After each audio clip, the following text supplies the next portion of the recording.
Assalamualaikum kawan-kawan, ketemu lagi di channel saya. Kali ini, hasil pengerjaan sarung jok mobil Xenia dengan warna hitam dengan list oranye, hasilnya sangat bagus.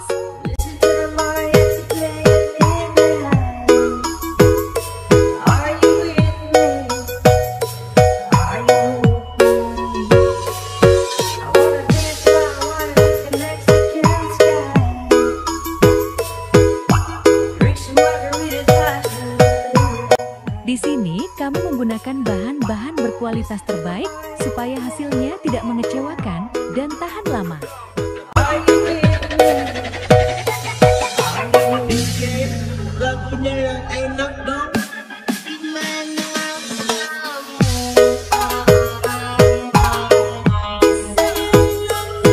Jadi, kalau pemasangan sarung paten bawaan sarung originalnya harus dibuka ya kawan-kawan, supaya hasil pemasangannya bisa kencang dan rapi.